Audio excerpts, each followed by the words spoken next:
Facilities of Indianapolis Raceway Park for an exciting weekend of racing with the 26th annual U.S. Nationals. Nowhere is that panorama of speed more evident than in funny car racing. The #1 qualifier, the Blue Max of Raymond Beadle, 5.96 seconds. Filling the #2 spot, the Hawaiian of Roland Leong, the driver Ron Colson, the time 6 seconds flat. #3 with a 6.02, the Showtime Corvette of Tom Hoover. #4, Joe Pisano's car, driven by young Tom Ridings, to a clocking of 6.03 seconds. The #5 qualifier, Mike Hamby's War Eagle, Dale Buildup, the time 6.04.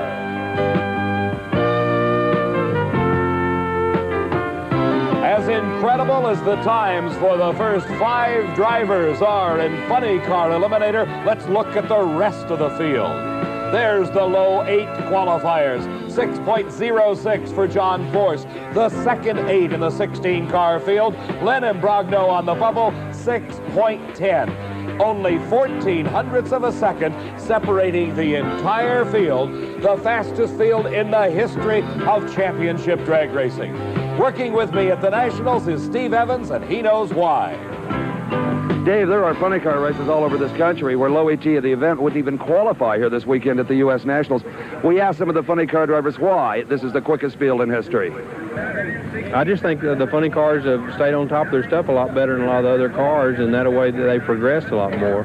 But the track is excellent. I think we would have probably even seen a few quicker times if the temperature had been a little bit cooler. Well, they really take care of the racetrack here. I mean, it's the smoothest racetrack in the United States, there's no doubt, all the way to the finish line. It's just the ideal track conditions and the fact that everybody's given it a maximum effort. So it's no surprise to you that we have the quickest field in funny car history? No, this was expected ahead of time. And in fact, going into the race, I had picked the bump spot at 6:09. I think that's where it's going to end up. Well, the racers don't seem very surprised, do they, at the quickness of the field? But why should they be? The greatest cars in drag racing for the most important titles, the U.S. Nationals, maybe even world titles on the line, on one of the greatest drag strips in the country. So let's get ready for the finest funny car drag racing we've ever seen. We're starting into the second round of funny car eliminations. But earlier today, we'll go back and take a look at what happened in round #1, where the #1 qualifier, the reigning world champion, Raymond Beadle, and the Blue Max, was matched against Roy Harris. Out of Trenton, New Jersey, comes Harris and Tom Ryan racing. Raymond Beadle into the wheel stand, the tire smoke, he heads to the guardrail, and here goes Roy Harris on the upset of the race. Raymond Beadle in qualifying had 2 5-second elapsed times, but when it came to and Roy Harris, his parachute did not open. He's got the car slowed, he misses the catch net, going slow enough that he can take a right turn and come to a safe stop. But for Raymond Beadle, one of the biggest disappointments of his career, he has absolutely intimidated funny car racing during qualifying, but when it came to eliminations, a little bit too much power, a little bit too much clutch, and the upset win goes to Roy Harris. Ron Colson, the #2 qualifier in the near lane, driving for Roland Leong, is up against the former world champion 4 times in a row. This man won it, Don Prudhomme, but he's had his troubles this weekend. He qualified in the second half of the field in this race. In round #1, it's got to be Ron Colson, the favorite. And Prudhomme extends his lead from the moment they let the clutch out. And it is a big win for Don Prudhomme at 6.13 seconds to a very slow 7:07 for Ron Colson. As we watch, we see nothing obviously wrong, but something must have been the matter with Ron Colson's car because it just did not produce the power. With Don Prudhomme, let's join Steve Evans. I never thought I'd come down here to the Snake and Victory and say, what an upset. Yeah, kid, this whole race is an upset. Beetle went out first round. I beat just the Hawaiian. You just never know about drag racing, do you? And Billy Meyer, I think you race him next round? Fine. That's you fine. both ran 6:13, so we'll have to go to the tower, I guess, and find out what the next digit is. Yeah, he'll be tough. He'll be tough. Okay, congratulations. It's been a tough weekend, huh? You bet, Steve. Thank you. Okay, Don Prudhomme, who early in the going of this race didn't even have his car as it was broken down in its truck in Tulsa, Oklahoma. He spent 2 fidgety days with no race car to drive. And here he goes into round number 2 with the Blue Max out. And Steve, with a 6.13-second elapsed time, he is certainly right up there with everybody now. Don Prudhomme back on his game. Still in the first round of racing, Tim Gross from St. Joseph, Michigan, up against Dale Poldy. Poldy driving the War Eagle. One of those top 5 qualifiers is Poldy in the near lane, but the win goes to Tim Gross as we find the top qualifiers falling very quickly in round number 1 racing. Watching again, Tim Gross leaving the starting line right side by side with Dale Poldy. Poldy, the lower qualifier, has to be considered the favorite. But as we've seen already, favorites mean nothing here at the Nationals as Tim Gross takes the big first round win. Walking over is Poldy shaking hands with Tim Gross. And I'm sure Dale Poldy very dejected as we head into the second round of racing. We'll take a look at some of the drivers. Here's Roy Harris. This is Tim Gross, the man we just saw win the race in round number 1. Ed the Ace McCullough. Sanger, California. From Phoenix, Arizona, Trip Shoemake. Billy Meyer calls Waco, Texas home. Don Prudhomme, the 4-time world champion, many-time nationals champion. Tom Ridings driving Joe Pisano's car. And Len Imbrogno, the number 16 qualifier. This is round number 2, and it is Roy Harris against Tim Gross. Harris in the far lane. This is Gross. We saw earlier this season on our Diamond P coverage of the Spring Nationals when Tim Gross had a horrifying crash, and he's certainly got to be considered for the comeback driver of the year. Roy Harris driving for Tom Ryan. With the wheels in the air goes Roy Harris. He's next to the guardrail. Tim Gross is somewhat out of control, but Roy Harris recovers first and takes the win. A relatively slow 6.31 seconds, but the time means nothing as the all-important win light comes on for Roy Harris. As we watch once again, you see the wheels in the air for Roy Harris. And once again, he gets very close to that guardrail. Close to the center line is Tim Gross. Tim having to back out of it. I'm sure some memories of that horrible crash at Columbus earlier this year were in Tim Gross's mind when he had to back out. This is Tim Gross coming out of his car on the return road. Out the escape hatch and just a little bit dejected. With the winner, let's join Steve. Well, here's Roy Harris, who had the seemingly impossible task of getting around the Blue Max. You did that, and that's 2 down now. Well, 2 more. Okay. You looked like you got awful close to the guardrail. Were you concerned about that? I couldn't see it. The car was shaking so bad I didn't know I was that close to it. So it blurs your vision that badly? Oh, yeah. I knew it was over there, but I didn't feel it hit anything, so I kept going because I couldn't see him. That's what I was looking for. This is Ed the Ace McCullough driving for the Super Shops. Ed had raced Tom Hoover in round number 1, one of the low qualifiers. Hoover went out with a broken transmission, was unable to complete the run, and McCullough had an easy go of it. This is Johnny Loper's car from Phoenix, driven by Trip Shoemake. 2 of the best of the Western funny cars.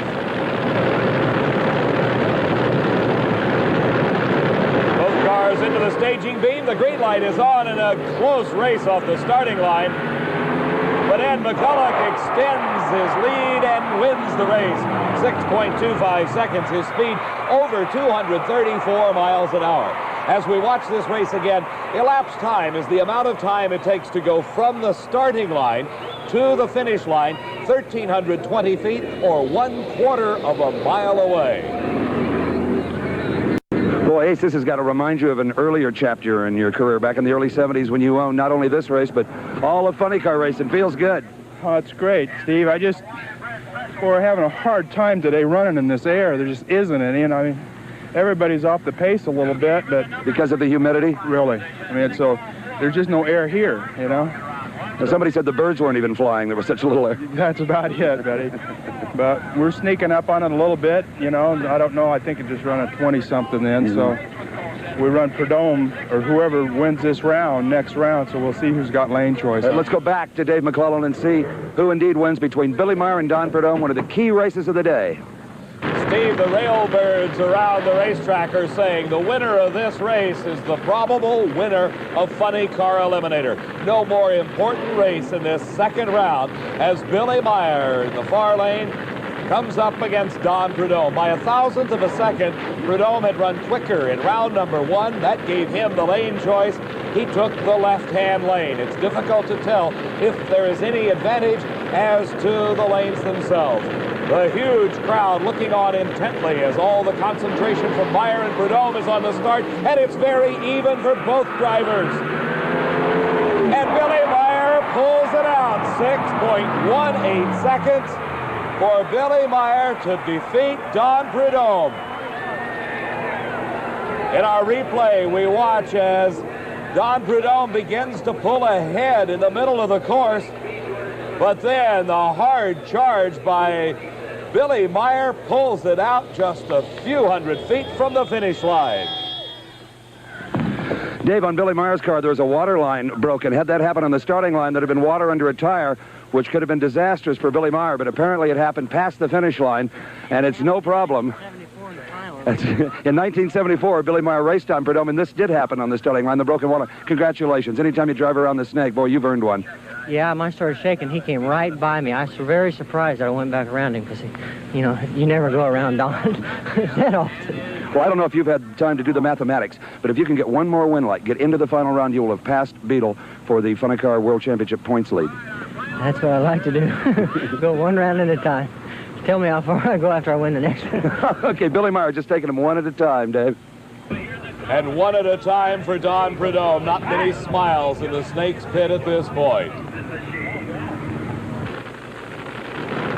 Tom Ridings in the near lane out of Long Beach, California, drives for Joe Pisano.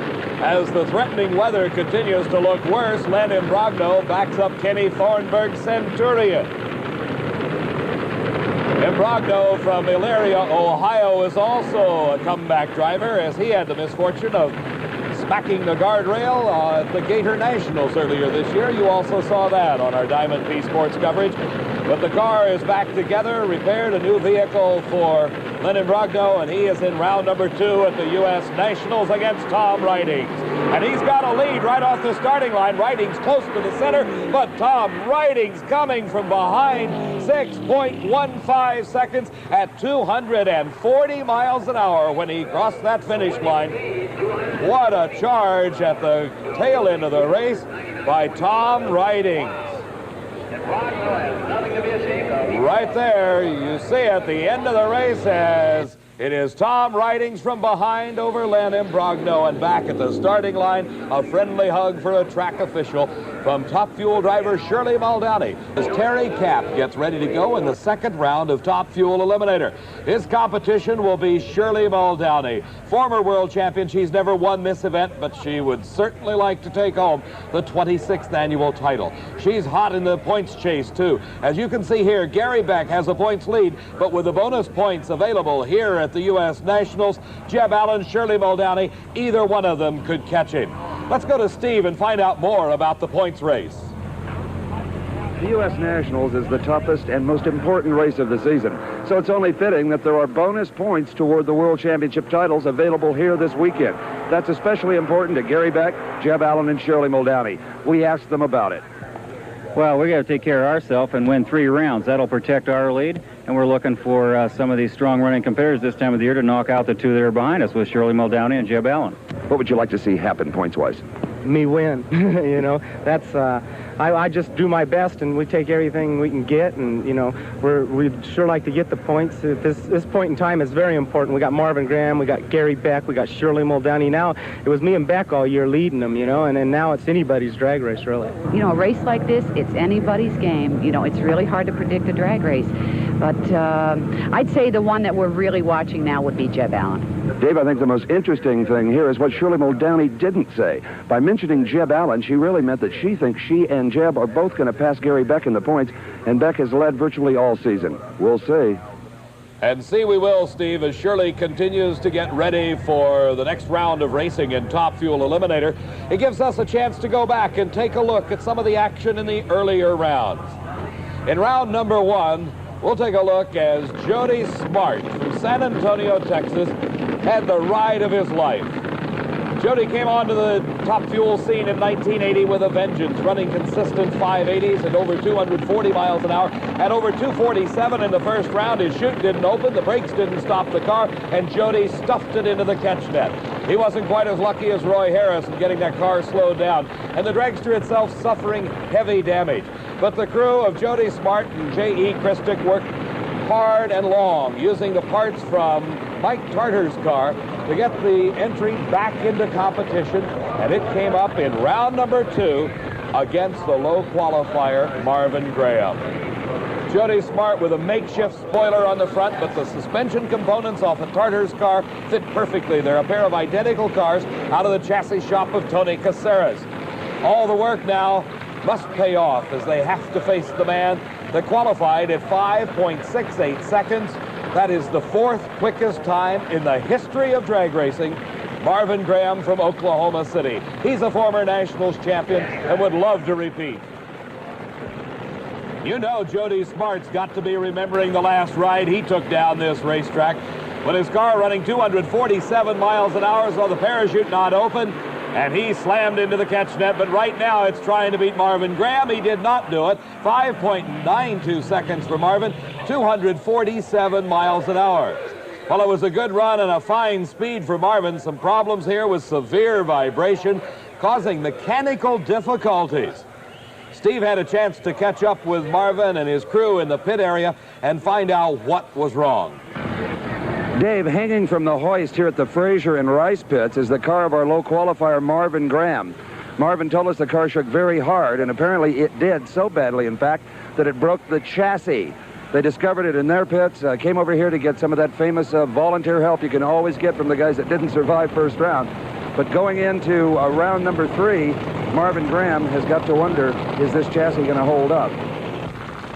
We're still looking at round number 2 racing, and an interesting matchup here between two seemingly identical race cars. The brand new entries of Terry Kapp in the near lane from Edmonton, Alberta, Canada, and his competition, Jerry Ruth, the self-proclaimed king of drag racing from Seattle, Washington.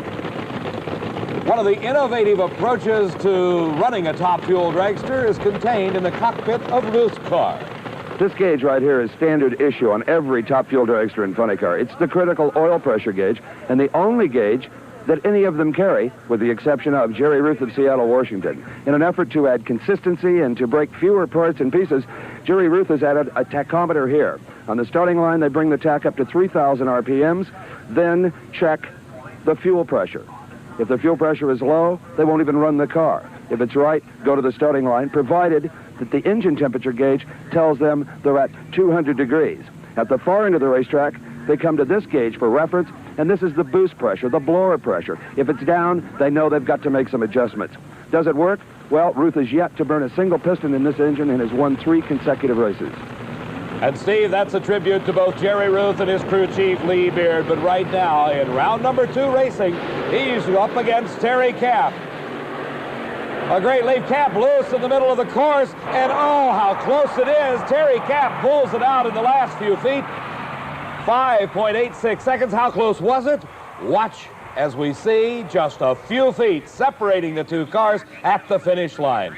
And a very happy man is Terry Kapp, the Canadian, as he moves now into round number 3 to race Shirley Muldowney.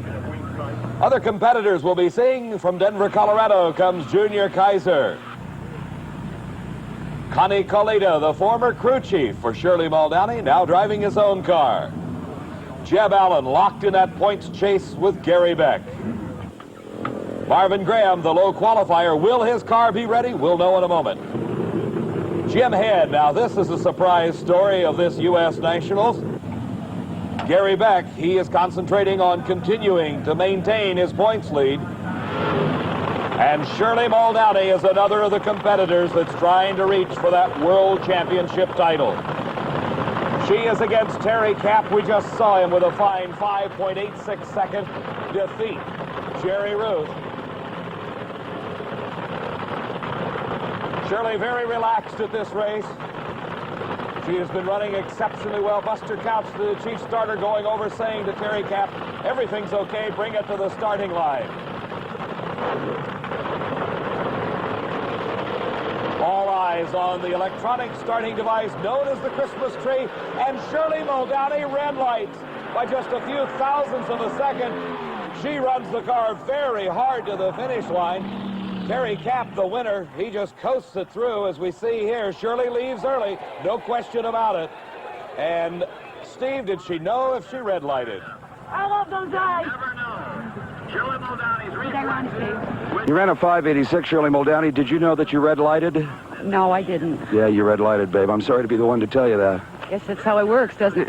Yeah, but when you cut the lights as fine as you do, and you beat so many people with slower elapsed times, that you've got to red light once in a while. It's just the law of averages. Oh, rats. Well, it was a close red light, though, wasn't it? Oh, it had to have been. A 5.86, a beautiful elapsed time, but unfortunately those things happen. Yeah, I guess. Next time, huh? Would you rather red light once in a while or be late? I'd rather red light. Yeah, I'd rather red light. Okay, well, I'm sure now you're going to be watching this round with us to see what happens to points leader Gary Beck and Jeb Allen. No, I think I'm going to go to the trailer and have a cool brew. A good attitude. Yeah. Thank you for being such a doll all weekend. Steve, I agree with Shirley. Nothing better to do at that moment than go have a cool one. As Connie Kalita, her former crew chief, comes up against Junior Kaiser. Kaiser from Denver, Colorado, did not qualify all that well, but has been consistent in the 6.0s. Connie has been in the 5s throughout this race, looking like the knight of yore with a face mask down, covering his eyes. Connie Kalita concentrating on the Christmas tree. And something going wrong with Connie Kalita's car right off the starting line, and it's another win for Junior Kaiser. 6.04 at 230 miles an hour, and Connie Kalita just coasts it across the finish line. Junior turns off, and he'll be back in the next round of racing as our next pair come to the starting line. And is this car ready? This is the quickest car at the U.S. Nationals. 5.68 seconds in qualifying, consistent 580s, 590s in eliminations, but you saw the welding going on after the earlier rounds of racing. He's up against one of the toughest, number 2 in the points chase this season, Jeb Allen, trying to pull off the upset. Can he do it against Marvin Graham? And it's Jeb Allen by a car length. 5.83 seconds. His speed, 243 miles an hour. And this is a close race as Marvin appeared to be off the starting line first, but it's Jeb Allen coming from behind, and at the finish line you see just one car length separates those two drivers. Dave, what was maybe the race of the day, the winner Jeb Allen, who had to come from behind, shakes hands with Marvin Graham, the low qualifier. And to Jeb, it's particularly important because he is so close in the points. Gary Beck still in competition. Shirley Muldowney now out. Jeb could conceivably really catch up to Gary Beck if he can continue with this. Marvin, I know you had your heart set on this one. You were the bad guy on the block. Yeah. Just got out there and smoked the tires, and he went around. According to the tower and the reaction timers, you were off the mark first. Yeah, I think so. I didn't see him for a long ways out there, and then the car got really loose and shook really hard. And I saw you welding on the car before this race. Was it healthy? The car was okay. We fixed it. It had a crack in the bottom main rail from the round before, but it was okay. Well, the weather is anything but okay here at the U.S. Nationals as Gary Beck, the current points leader, apparently has problems. Something has gone wrong with his reverser, and Jim Head, a surprise story at the U.S. Nationals, is approaching the staging beams. The crew around Gary Beck's car has been unable to get it to move forward under its own power. The crew chief, Jim Wright, talking to Gary Beck, he gives the signal to the starter, send him on. He starts taking off his gloves, has something going wrong in the drivetrain. And Jim Head, a former competition eliminator racer who started with an Econorail, moved up to Pro Comp eliminator with an alcohol-burning dragster for about 6 months. then moved into Top Fuel, teamed up with Jake Kaufman when Jake crashed his car, has now moved into the semifinals of Top Fuel at the most prestigious drag race of them all, the U.S. Nationals. And the sprinkles are starting. We told you the clouds look bad. Not just sprinkles, but severe rain as the crowd heads for some cover. We're going to have to call a halt to the action at the moment at the U.S. Nationals as the rains have come. Here is the low qualifier and the defending world champion, Bob Glidden. This is Frank Iaconio from Totowa, New Jersey. Lee Shepard hails from Arlington, Texas. And the grump himself, Bill Jenkins of Malvern, Pennsylvania. Our first pair, the classic Ford versus Chevrolet matchup. The Ford Fairmont of Bob Glidden against Frank Iaconio in the Chevrolet Camaro. A great lead by both drivers. The wheels in the air for Iaconio, but Glidden seems to have pulled a slight lead off the starting line. And at the finish, a one-car length victory for Bob Glidden. A quick time, 8.46 seconds. These cars running on gasoline limited to 2 4-barrel carburetors and utilizing a stock production line type automobile with lots of modifications, the factory hot rods. 2 of the best Chevrolets in the business. Lee Shepard in the near lane. In the far lane, Bill Jenkins. And Shepard pulls a bit of a lead off the starting line over the grump. And once again, it'll be Lee Shepard against Bob Glidden in the final. Before we get to the semifinals of Top Fuel and Funny Car, let's take a look at the winners of other categories in competition here at the Nationals. In stock eliminator, Ray Cook defeated Al Provost. The super stock champion is Jim Baburka as he defeated Phil Zupka. Modified eliminator, Crawford Benham took his first ever national win over Ron Anderson. Competition eliminator, Dick Hickernell defeated Jeff Leininger. And in Pro Comp eliminator, Billy Williams won his second U.S. Nationals title in a row, defeating Darrell Gwynn. In Top Fuel motorcycle, the awesome Bo O'Brocta defeated Larry McBride. Before we go back into professional racing, let's take a close-up look. At the Pro Stock Points Chase. Dave, here are the players in the greatest single-season rivalry in the history of drag racing, especially in Pro Stock, Lee Shepard and Bob Glidden. You guys have raced each other every major event this year. What's the score? How many of you won? We won 5 so far. And that leaves you with? Only 2. Yeah, but you've done very well in the regional trail. What happens if you win here today? Well, it'll still go down to the last race. As far as the World Championship? Right. But you'd come away with a pretty good lead. Yeah, we'd be in a lot better shape than we are right now. What happens if you win, Bob? Well, if we can win this particular run, we'd leave here with about a 200-point lead. You know, I've seen you guys at the head of the lanes just like this quite a few times this year. You're usually kidding each other, joking around. You're deadly serious today. This is a very important race for both of us. Lee and his guys don't want to lose the lead, and we very much want to gain the lead. Started with a field of 32 Top Fuel dragsters 2 days ago. We're now down to the final 4. It is Jim Head in the near lane against Jeb Allen. Jeb is number 2 in the points chase and would love now, with the points leader out of competition, to advance rapidly. But he's got to get by Jim Head here in the semifinals. And it is Jeb Allen with a big lead, and the blower belt comes off of Jim Head's car. It's Jeb Allen into the finals of the Nationals. His time, 6.03 seconds off his earlier 580 pace. But as we watch again, you'll see they leave the line together. Jeb begins to pull away, and then the engine going sour, and the blower belt, the supercharger drive belt, coming off. Dave, Jeb Allen is always pumped up, but he looks a little shaken here. You okay? Yeah, it's shook really bad. It knocked me for a little bit of a loop there, Steve. It's like getting hit in the head with a baseball bat, isn't it? It's, if I quit this, I'm going to be a boxer, I guess. I can take some pretty good punches, you know. You've been in at least a dozen final rounds of important events, but somehow this one's really special. Yeah, we've been in the semifinals here for the last 3 years, and it'd be really wonderful to win. We made it past that point. I think it smoked the tires. I don't know. It shook real bad, and lifted a little bit and shifted and hung in there, you know. Well, he hung in all the way to the finals. Here's the last pair of this round. It's Junior Kaiser against Terry Kapp. And Terry Kapp has got to be favored over the Colorado entry of Kaiser. Kaiser qualifying far down in the field, has made it though to the semis. The crewman for Terry Kapp squirting a little fuel into the injector system, making sure the engine does not lean out as the burnouts are completed and they approach the starting line. Terry Kapp in the previous round had a lucky break as Shirley Muldowney red-lighted away her chance for victory. He was untested, only an 8-second elapsed time. What can he do here?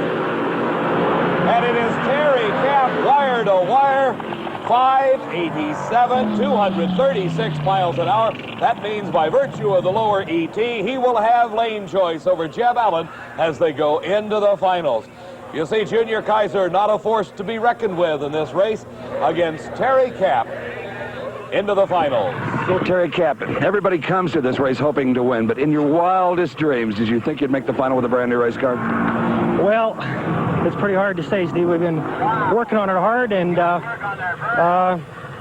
you know, we're like every other. 31 of the other guys that are trying like a bugger. We hope to get there. This is the first time I've been this far. I've lost the semifinals here to Shirley, close to what was going on there yesterday, 2 years ago, and I'm satisfied up to this point. I'll bet you are. You've got lane choice over Jeb in the final. Is that important? No, I don't think it's important at all. I'll run either lane. Well, he has his choice, but as you heard him say, Terry Kapp doesn't think it makes any difference. To these two racers, it may mean everything, though. Ed McCulloch in the Super Shops car is in the near lane. He is racing against Roy Harris, who has gotten to this point by virtue of his big first-round victory over the #1 qualifier, the Blue Max of Raymond Beadle. Ed McCulloch in the previous round over Trip Shoemake with a 6.25-second time, gave him the choice of lanes. He took the left lane. Roy Harris out alongside of him. Boy, this is going to be a close race at the finish line, and it is Ed McCulloch burning some pistons and obviously with engine problems, but the all-important win. Once again, we see as Ed McCulloch comes off the starting line side by side with Roy Harris at the finish line, just a few feet separating those two funny cars. Haysher in the final, but the motor is popping and crackling and sizzling. It's got oil all over it. It's hurt. Betty, we'll be there. We got a lot of those left. That's not a big problem, huh? No. I mean, we gambled. We had to. I mean, that was a close drag race. By gambling, you mean what? I mean, we stepped on it. I mean, today's a new day. I told you this morning, you can't go in soft. We stepped on it. It ran. It's hurt. Now we got to fix it. This is like the old days. The last time you won this race was '72. You owned the sport then. I wish it could be that way again, Steve. I really do. It may be in just a few minutes. Well, I hope so. Okay. In fact, Steve, he not only won in 1972, he also won the funny car title back in 1971. Back-to-back victories for Ed McCulloch as what he calls the good old days. Joe Pisano's car, driven by Tom Ridings, against Billy Meyer of Waco, Texas. And Meyer is trying to make his move on Ray Beadle in the funny car points chase. He's got to get by Tom Ridings, though, to make it into the finals. And this could be a close race as young Ridings has been doing a great driving job. A fine crowd on hand considering the one-day delay, and up in smoke goes Billy Meyer. He gets back on the throttle, but Tom Ridings is not to be headed, and look at the time. 6.12 seconds, his speed over 236 miles an hour. He will go into the finals. A bit of a favorite over Ed McCulloch, but right here you see where Billy Meyer loses the race. The tires smoking, meaning they have lost traction. And look at the big lead that Tom Ridings built at this point. You have lane choice over McCulloch. Which lane will you take if conditions stay the same? I'm going to stick an old lefty. That's where I've been all the time, and it's worked good. Okay, congratulations. Yeah. Fantastic performance. Thank you. See you. And look at the smile on Tom Ridings' face. If you don't think he's happy, he's just waiting for his crew to come down and pick him up. Back in the pits already is Jeb Allen. He's hard at work on his race car, but not a lot of frantic activity. The crew seems to be relatively calm, as it does over in Terry Kapp's pit area. Now the crew chief Lee Beard for Jerry Ruth in, helping out a little bit. The work in the Tom Ridings pit area is somewhat subdued. But I'm certain that the action is much faster over at Ed the Ace McCulloch's pits. Steve, what's going on? In the drag racing vernacular, Dave, this is known as a thrash. Whipping a motor together in just a few minutes to come back for a final round. Bernie Lewis, crew chief on this car, what's going on? Well, we burned a few pistons that time because we had a lean condition. Weather changed on us, but I think we can straighten it out. And we're looking good right now. We just got a few hearts to clean up and ready for another one. Ridings is one tough customer today. They're running awful good, but it's close. There's only 700s difference, and I think we can pick up a 10th. He has lane choice. Is that a factor? No, not at this racetrack. Not now. We'll be fine. That other lane is just fine. We ran our best ET in that lane, so we're looking forward to it. This is a dream come true for you, even as a crew chief. Absolutely. U.S. Nationals is something everybody wants to win. Thanks, Bertie. Thank you. While the work goes on in the Ed McCulloch pit area on the starting line, it is Pro Stock Eliminator Final. Once again, they meet in the last round. Carrying the big number 1, the defending world champion Bob Glidden up against Lee Shepard. And it's a red light for Bob Glidden. And a very happy crew member of Lee Shepard's crew. And it is Lee Shepard, your U.S. Nationals champion, 8.51 seconds, 160 miles an hour. But the story's on the starting line where Bob Glidden left just a little too early, and the big red bulb is glowing. David, what you're looking at is undoubtedly the 1980 world champion in Pro Stock Eliminator, but most importantly right now the U.S. Nationals champ. Glidden red-lighted. Thanks, Steve. I didn't know that till about 15 seconds ago. Well, you thought you lost? Yeah, I thought I got a good light. I didn't see how he could leave that, that quick. I didn't see the red light, no. You have left on him and beat him with slow ETs a couple of times this year. I think that put extra pressure on him, don't you, to leave on time? Well, I guess it did. All the work is over for our funny car racers. Joe Paisano's car, driven by young Tom Ridings. He's 25 years old and a college student during the week. Ed the Ace McCulloch from Sanger, California, a professional drag racer through and through, but he also owns an industrial steel business and races on the weekends. McCulloch has been a 2-time champion at this U.S. Nationals, but that was a long time ago. The final 2 cars out of 16, the quickest field in the history of drag racing. Finally settling it out between these two, Ed McCulloch and Tom Ridings, in the finals at the U.S. Nationals at Indy. And a bit of a hole shot, it appears, for Ed McCulloch. And unless something goes wrong, Ed McCulloch wins it. 6.27 seconds at 231 miles an hour. And they may have lost another engine, but I will assure you they don't care at this point. A big lead right off the starting line for McCulloch, and Tom Ridings tries as he can, but was unable to make up the difference. This is Bernie Lewis, the young crew chief on this car who formerly worked for Gary Back. Before that, the Englishman Clive Skelton, one of the hardest working young men in this sport. And as we've seen between rounds, it is a thrash. Physically exhausting and even punishing to the driver. Now they got a little champagne here. That's expired. I'm going to open it with a pair of pliers. So Bernie Lewis is going to personally handle the victory celebration down here. Jerry Verhill, the crew chief on the Gordy Bond Pacemaker car, pitched in today to race with his old pal, the Ace. Bernie Lewis taking a giant swig of the bubbly, and Ed the Ace McCulloch celebrating along with his crew, all of them from California. And Tom Ridings, runner-up here at this event, who was just, I think, tickled to be in the final round, and a fine sportsman himself. Joe Paisano, the car owner of the runner-up machine, congratulating the Ace, who's been a good friend for a lot of years. I don't think I've ever seen even the runners-up as happy as they are down here today. Just incredible. Incredible it is, Steve, as we have finally gotten to the last 2 cars of this U.S. Nationals. It's been a long, long race with the rain delay caused right about halfway through. Final eliminations delaying it 1 day. We've come down now, and a great crowd has turned out, unexpected as they were, to show up, because nobody expected to be racing down this Indianapolis Raceway Park quarter mile. But right now, Jeb Allen against Terry Kapp. the final in Top Fuel Eliminator.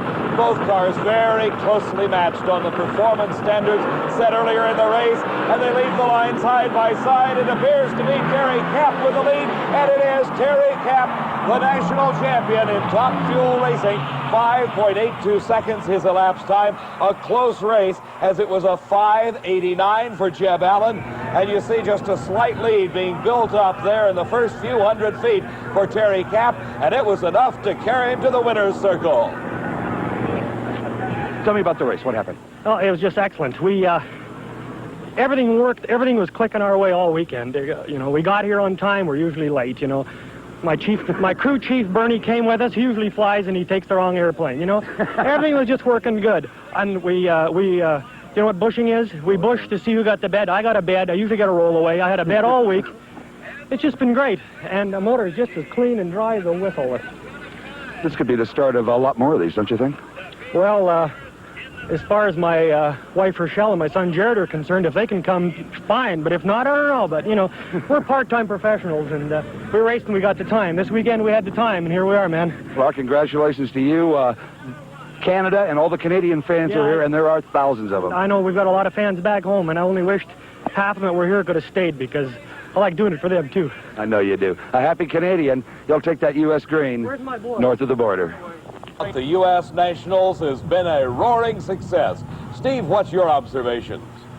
David, the U.S. Nationals, as always, lived up to its advance billing.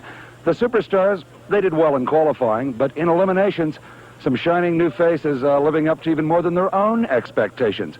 The quickest funny car field in history, our first Canadian Top Fuel winner at a national event since 1973, Glidden and Shepard continuing their intense rivalry. But most of all, I think, in 6 days, 1,000 entries made 7,000 runs down the quarter mile, and no one got as much as a Band-Aid. An impressive statistic indeed, Steve. This 26th annual U.S. Nationals is what drag racing is all about. Incredible performances highlighted by the quickest funny car field in history, the drama and hard work that goes on in the pit area, and of course the continuing story of the World Championship Series points chase. From Indianapolis Raceway Park, for Steve Evans, this is Dave McClellan saying so long for now. Coverage of the 1980 National Hot Rod Association U.S. National